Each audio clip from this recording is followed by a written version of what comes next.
Super star Rajinikanth, Nagarjuna నటించిన 'కూలీ'తో పాటు 'హృతిక్ రోషన్', ఎన్టీఆర్ కాంబోలో వచ్చిన 'వార్ 2' చిత్రాలు థియేటర్స్‌లో రిలీజ్ అయ్యాయి. ఈ భారీ చిత్రాలు ఒకే రోజు విడుదల కావటంతో సినీ అభిమానులు థియేటర్లకు పోటెత్తారు. ఈ సందడిలో సాధారణ ప్రేక్షకులతో పాటు పలువురు సినీ సెలబ్రిటీలు కూడా థియేటర్లలో సందడి చేశారు. ఈ 2 చిత్రాలను చూడటానికి నేచురల్ స్టార్ నాని హైదరాబాద్‌లోని ఏఎంబీ థియేటర్‌కు వెళ్లారు. ఈ నేపథ్యంలోనే ఓ హీరో కూడా 'కూలీ', 'వార్ 2' 2 సినిమాలను మారు వేషంలో దొంగచాటుగా వెళ్లి చూశారు. ఇక ఆ హీరో ఎవరో కాదు, natural star Nani. Hero Nani 'war 2', 'కూలీ' 2 మూవీస్‌ని ఒకేసారి కవర్ చేశారు. ప్రస్తుతం నాని, మహేష్ బాబు ఏఎంబీ థియేటర్స్‌లో సినిమా చూసిన వీడియో నెట్టింట వైరల్ అవుతుంది. ఆ వీడియోలో నేచురల్ స్టార్ నాని తన మొహాన్ని పూర్తిగా కవర్ చేసుకొని థియేటర్‌కి వెళ్లి 'వార్ 2', 'కూలీ' 2 సినిమాలను చూసి సింపుల్‌గా బయటికొచ్చేశారు. అయితే సినిమా చూడటానికి వెళ్లిన నానిని గుర్తుపట్టడం చాలా కష్టం.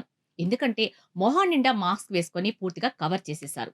కానీ ఎంత రహస్యంగా వెళ్ళాలనుకున్నా సెలబ్రిటీలు ఎక్కడో ఒక చోట బయట పడుతూనే ఉంటారు. అలా తాజాగా నాని 'వార్ 2', 'కూలీ' 2 సినిమాలను చూడటానికి థియేటర్‌కి వెళ్లి వచ్చిన వీడియో నెట్టింట వైరల్ అవుతుంది.